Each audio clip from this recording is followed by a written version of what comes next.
Hi folks, I'm Richard Friedman and welcome to my political cartoon countdown for February 27th, 2022. Today, as always, we're going to do the countdown and I'm going to supplement that with an update on what's happening in Ukraine, go through with you the map of what's happening there. So I want to move as quick as we can. We've got a lot to cover, so let's go at it. I'm not going to talk about my books or anything like that. So let's just cut that today and go right into what's going on with my cartoons and what's going on in Ukraine with the Russian invasion. Okay, we have here top few cartoons. This is, I think, number 5. Here we have Senator Mitch McConnell,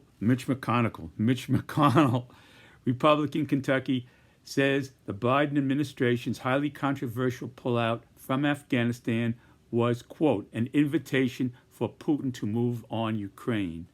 That in the face of U.S. presidential history. So I present you here with the history of a few presidents with their statements regarding Russian President Putin. So here we have, first of all, Biden here saying the real choice in Afghanistan was between leaving and escalating. Well, that is true. And again, we know that former President Trump had made the deal, and if he didn't pull out, they would have started knocking off American troops. He would have either had to reinforce those troops or get out. So he chose to get out. How he got out, that's another story, we've already covered those bases. So let's get to this here. Just the thrust of this is what here was the invitation. So McConnell, that's what he is. Sing along with Mitch, because he always sang along with Trump until recently. Sing along Mitch, I used to call him. But anyway, the point here is that to blame this on Biden in the face of presidential history is an injustice and wrong, and it's political. It's not serving the American effort. It's creating disunity in a time where we have to be united, to start pointing fingers. But what I'm trying to do in this cartoon is to show that this was American foreign policy right along through a number of presidents that led us to this situation. Not to say it's this, that, or that. So when I'm talking about presidents, I'm just giving to you as objectively as I possibly can here. So here we have the first, it starts here with George W. Bush here. And George W. Bush, President George W. Bush, on Putin, June 2001. I looked this man in the eye. I got a sense for his soul. I wouldn't have invited him to my ranch if I didn't trust him. Okay? And that was W here. Yeah.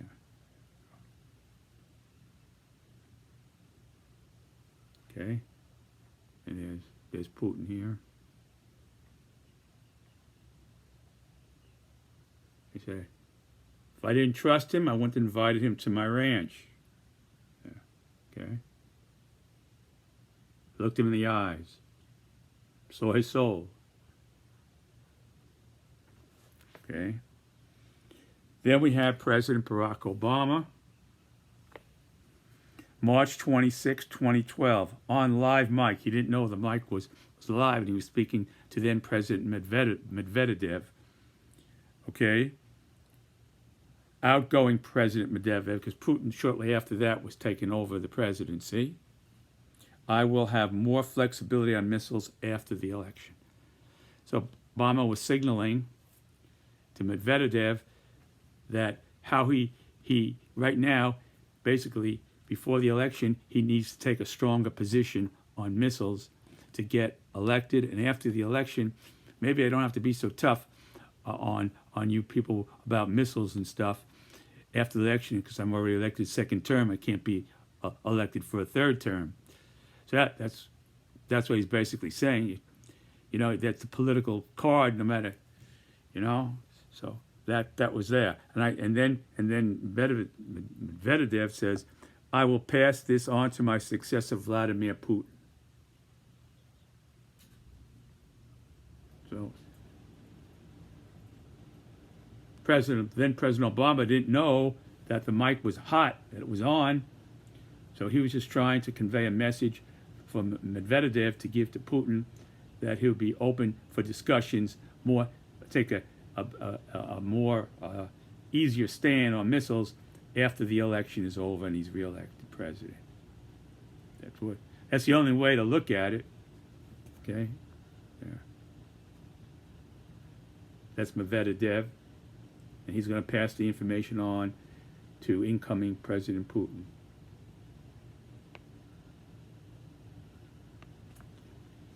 And then we have here former President Trump. President Donald Trump at Helsinki Summit, July 2018. I don't see any reason why Russia would have hacked Democratic Party servers. Okay, he said he doesn't see any reason why the Russians would have done it. But then he did go on, he did say during the, before the election, before he was elected, he did challenge the Russians to come forward with any emails they have on Hillary Clinton. If you got the emails, Russia, if you got those emails on Hillary, come forward. Let's hear them. Spread them out, you know. Spread them around, you know. You know, spread like in a park with all the ducks, you know. Spread out all the feed to all the ducks, you know. Spread them out. So we did say that. Russia, if you've got those Hillary emails, boy, we sure love to see them. So in a way, he was condoning that, and shortly after that, well, we know what happened. But anyway, but again, this is all the presidents. This is all a history. So I don't want to leave you with any one president. Don't want to do that. I want you to get the full picture here, not to focus on Trump or Obama or W. Just to get the full picture. Okay. All right. Now, here we have Putin watching Trump praising the Russian president's decision to send troops into Ukraine to support Russian-backed separatists in Luhansk and Donetsk provinces. This was February 24th, a few days ago. So President Trump, this is former President Trump. There he is.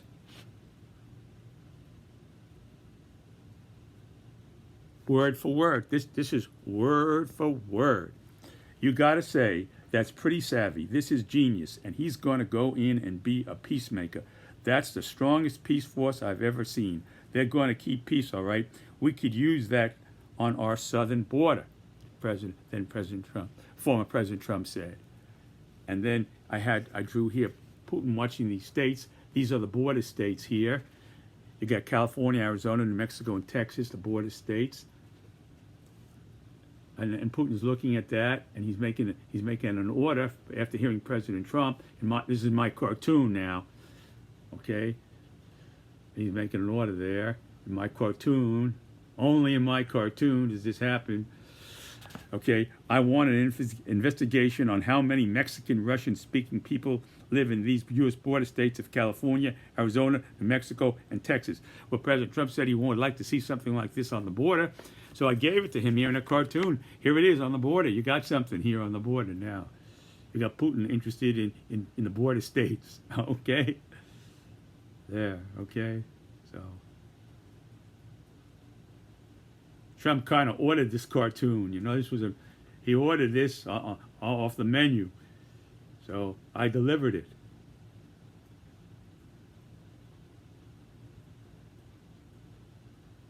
There it is. We could use that here it is.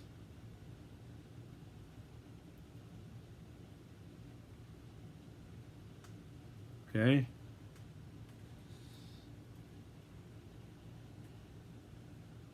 There it is, on our southern border. And there it is. I brought it. I delivered on the order. Like calling up for a pizza, you know? Okay. All right, now we have here Bernie Sanders. Senator Bernie Sanders' dream of meeting in Moscow with Russian President Vladimir Putin at his foreign minister Sergei Lavrov over the Ukraine crisis. Given Sanders recently called the U.S. Bernie Sanders now, called the U.S. hypocritical for dismissing Russia's security concerns about NATO's eastward expansion, saying, does anyone really believe, this is Bernie, anyone believe that the U.S. would have nothing to say if, for example, Mexico were to form a military alliance with an American adversary?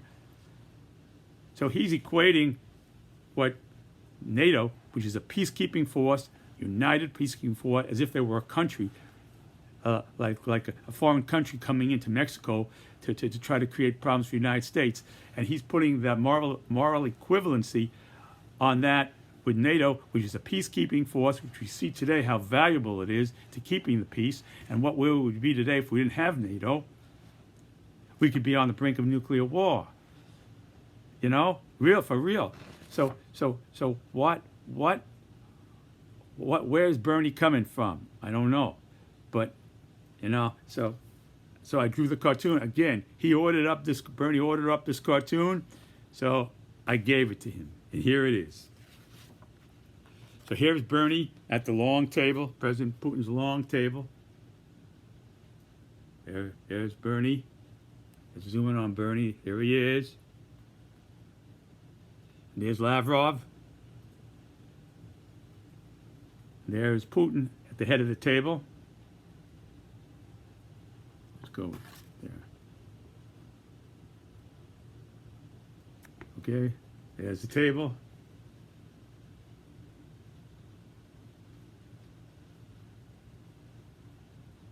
Okay. Number one, Bernie, President Putin, I think we have got to come to a peaceful agreement. And then President Putin goes to Lavrov. He says to Mr. Lavrov, Mr. Lavrov, do you think talks with the West over our security concerns have a chance, or is it a waste of time? Okay. Okay. That's Putin there saying that to Lavrov. Is it a waste of time? And then Bernie responds. Oh no, then Lavrov responds here. President Putin, responses from the European Union and NATO have not been good, but there are still chances for diplomacy. So if you remember, a couple of weeks ago, it seems like 100 years ago now, that Lavrov says there's still a chance for diplomacy to work. He's the ambassador, you know. So he's trying to keep the diplomacy going. And then you got here, Bernie injects himself now, and here comes Bernie for the punchline. Bernie comes in here. Bernie, President Putin, let me just say this. That's what I always used to say. He always says this. Let me just say this. Let me just say this.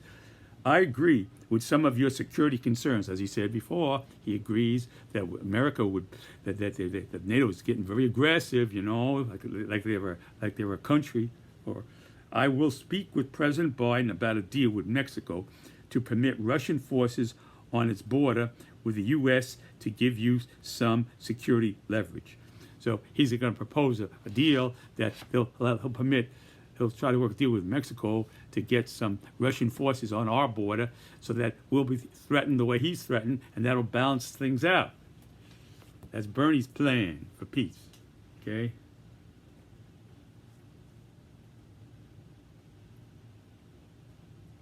Again, Putin sees stuff like this. He sees how divided our country is. He sees Bernie Sanders here saying stuff like this. That has to have a factor in influencing his decisions on what he's doing. It has to. and all these people on these right-wing shows on Fox and all that business. That all has to have an influence.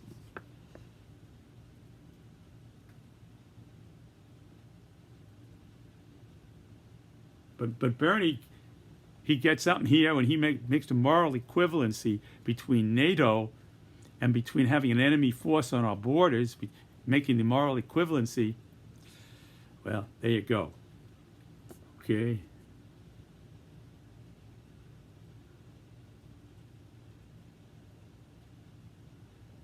There's Bernie.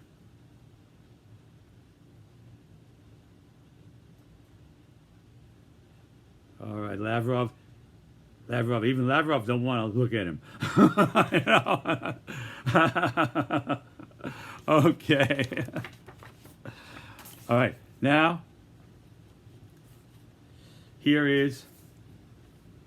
this was number one of the week. Number one, numero uno de la semana, number one of the week here. And this is just yesterday. China President Xi Jinping watching Russia President Putin calling on Ukraine military forces to overthrow neo-Nazi leadership in Kiev. Given Ukraine's President Vladimir Zelensky is Jewish. The guy's Jewish, and he's accusing him of being a Nazi, of a neo-Nazi, and doing all these things. He's the head of the government. And China's alliance with Putin on Ukraine, and also in this cartoon as China's alliance with Putin on Ukraine has confirmed U.S. fears. So there's two factors here. The fact we see that China is taking a layback position and saying, okay, you guys just stay cool, you work it out, nice and peaceful, while all this hell's breaking loose.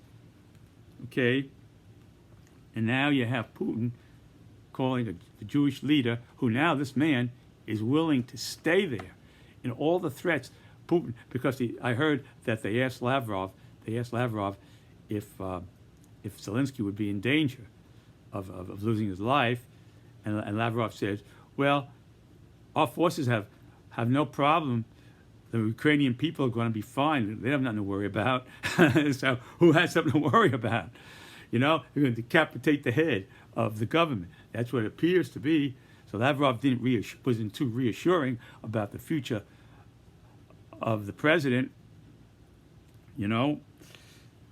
So Zelensky wasn't too enthusiastic about his future when he said, well, on that question, he said, well, we have no problems with the Ukrainian people. When he asked if he was going to, if there's something would happen to him. So he's a diplomat for sure. Very diplomatic answer, right? The Ukrainian people are going to be fine. There you go. If they survive the bombing and the explosions and the hunger and the disease and all the disease and all that business, they'll be fine. So anyway, so here you have the president now responding to watching President Putin talk about the demilitarization, denazification of Ukraine, and he's thinking to himself, there is President Xi,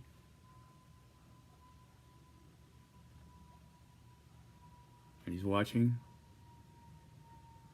and here he is, he's thinking to himself, me feel same way about Taiwan, it very small world.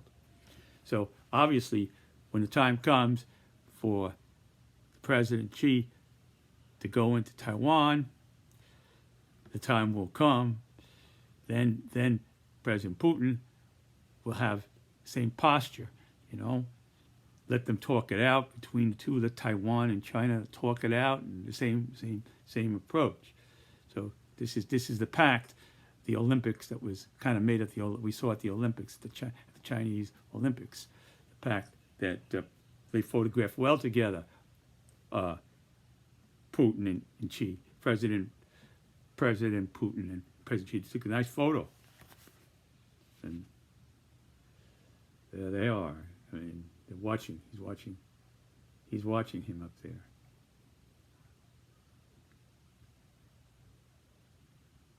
All right. Now I want to get to what's going on in Ukraine.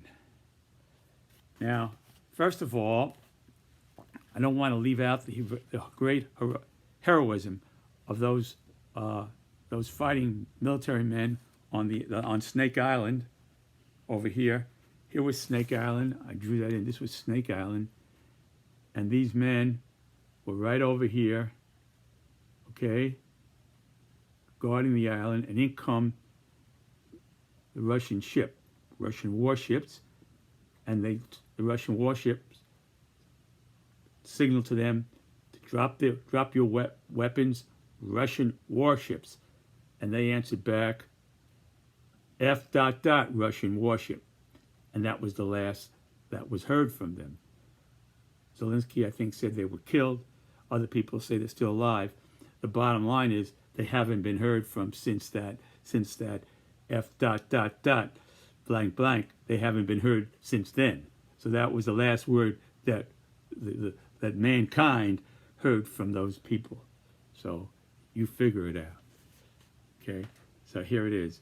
So that was I want to do a kind of a tribute here to those. This was Snake Island, and they were on here, and now this is the Crimea. Okay, they were coming. This was a ship coming in the Black Sea, and they must have been on this island watching over here. Okay, and Crimea was over here. So this island is an island here, not too far from Crimea, which the Russians have control of. They have control for years now that they took that over. Okay?